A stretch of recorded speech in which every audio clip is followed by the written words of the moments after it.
Hey guys, welcome back to my channel. I am through the fifth mass now from Virginia's College, and here's a little update before we start reading. I will be leaving around 3 o'clock today, so,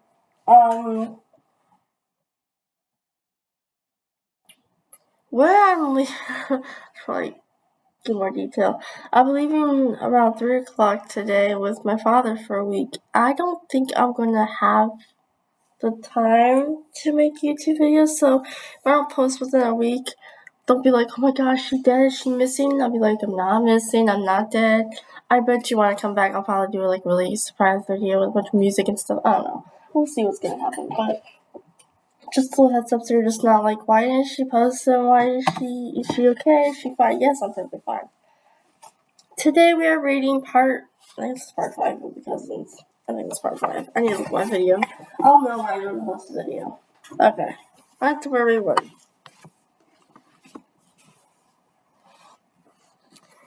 Now, as Thomas pulls out of the recreational park or center parking lot, I shot myself by scrolling through yesterday's conversation. Jonah, this is bullshit. I should be at camp this summer. Millie, what? Are you a counselor? Jonah, not that kind of camp. It's a science camp, very competitive, nearly impossible to get into, and now I'm supposed to miss it? Jonah, and for what? A minimum wage job cleaning toilets for a woman who hates our parents and most likely hates us too? Aubrey, we're not cleaning toilets. Didn't you read Edward's email? Jonah, who? Aubrey, Edward Franklin, the summer hire conductor. There are lots of jobs you can choose from. I'm going to be a lifeguard. Jonah, well, bully for you. Millie, you don't have to be a dick about it. Millie, also, who says bullying for you? Where are you, 80? Then they argue for 10 minutes while it goes to the conversation because confrontation, not my thing. Last thing I saw any story relative was right after we moved to Oregon, when my father's youngest brother breezed through for a weekend visit. Uncle Archer doesn't have any children, but as soon as he arrived, he dropped onto the floor like a Lego expert to help me with the town I was building. A few hours later, he vomited into my toy chest. It wasn't until recently that I realized he's been drunk the whole time. Dad used to call himself and his brothers and sister the four A's back when he still regularly talked about them. Adam, Anders, Allison, and Archer, born a year apart from one another. They all had distant roles in the family. Adam was the golden boy athlete. Anders our brilliant eccentric. Allison was the resilient beauty, and Archer was the charming jokester. Uncle Anders, Jonah's father, is the only one who didn't inherit the family good looks. In old pictures, he's short, scrawny, and featured with eyebrows like slashes and a thin-lipped smirk. That's how I picture Jonah whenever I read his messages. I'm about to put my phone away when a message pops up from Millie to me. That's the first time she's ever texted me without including Jonah. Aubrey, important question for you. Is it just me, or is Jonah a total ass? A grin tugs on the corner of my lips as I type. It's not just you. I open Thomas's glove compartment where he keeps a handy assortment of snacks and digs out a brown sugar cinnamon Pop-Tart. Not my favorite, but my stomach is rumbling with post-meat hunger pains. Really, I mean, nobody's thrilled about this. I might not be signed up for a Genius Club, but I still have things I'd rather be doing. Before I can respond, another message pops up from Jonah in our group.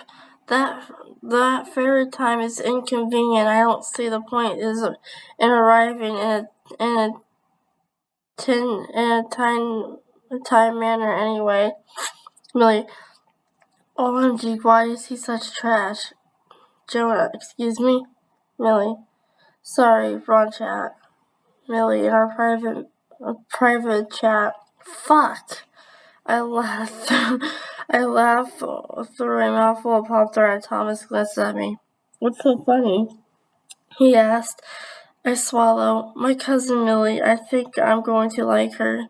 That's good. At least the summer won't be a total loss. Thomas drums his fingers on the side of the steering wheel.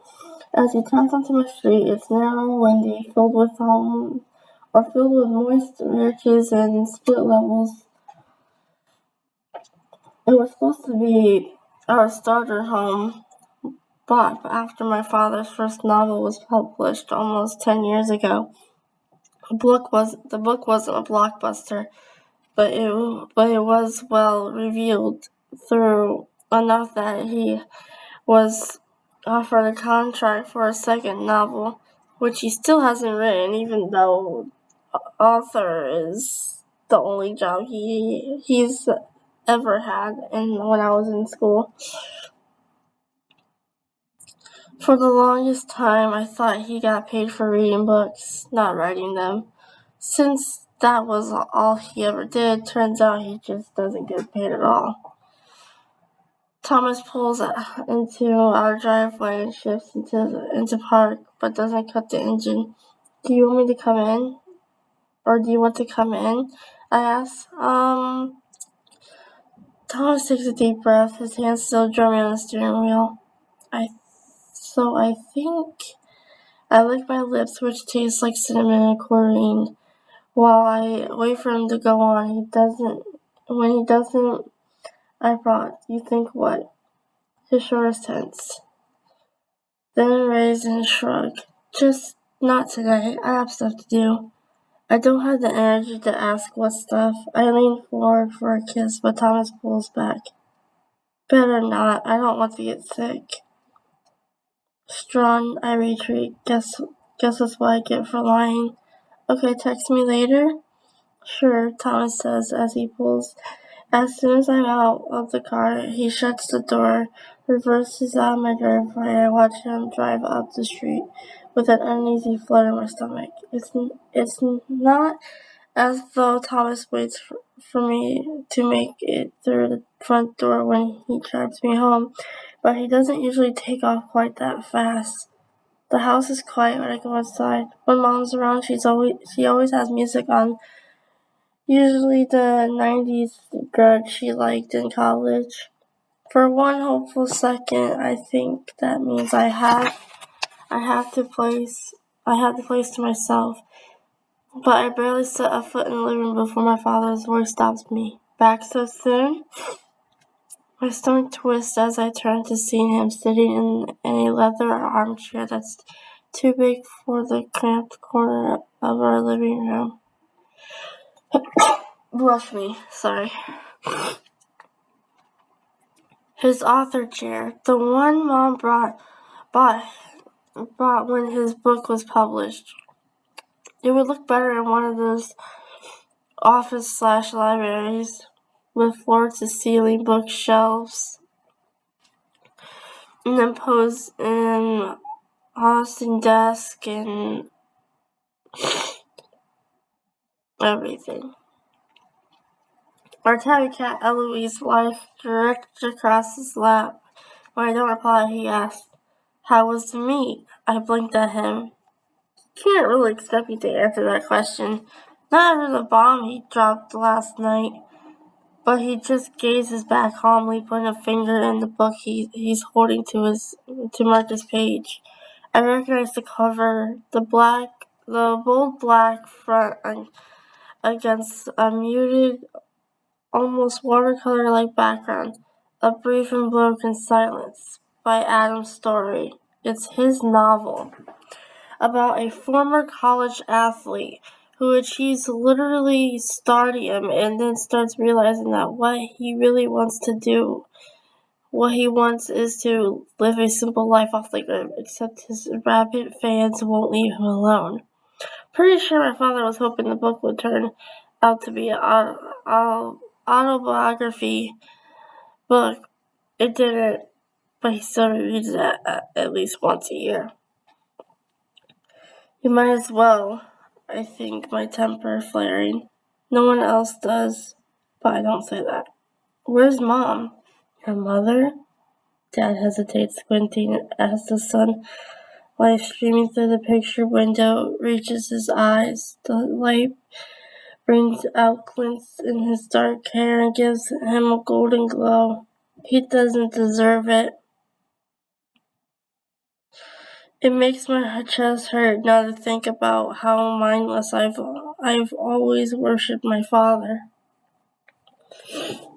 How deeply I believed that he was brilliant, special, and amazing for things. I was honored that he given me an A name. I was the 5th A. I used to tell myself, and one day I'd just be like them. Glamorous, mysterious, and just a bit tragic. Your mother is taking some time. Taking time? What did she like, move out? But as soon as I said it, I know it isn't true. My mother wouldn't leave without telling us. Eloise startles awake and jumps down, stalking across the living room with an irritated look. She gets whenever her nap ends. She's spending the afternoon with Aunt Jenny. Dad says, after that, we'll see. A different note creeps into his voice, then particular. With an undercurrent resentment. This is hard for all of us. I stare at him, blood pounding in my ears, and imagine myself responding the way I want to, with a loud disapproving laugh. I laugh all the way across the room until I was close enough to rip the book out of his hands and throw it at his head. And then I tell him the truth. There is no us anymore. That's ruined and it's all your fault. But I don't say or do any of that. Just because I didn't push Coach Matthew into the pool, all I do is nod stiffly, as though he said something that made actual sense. Then I trudged slightly upstairs until I reached my bedroom door and leaned my head against the cool white wood. Wool? Okay, that works.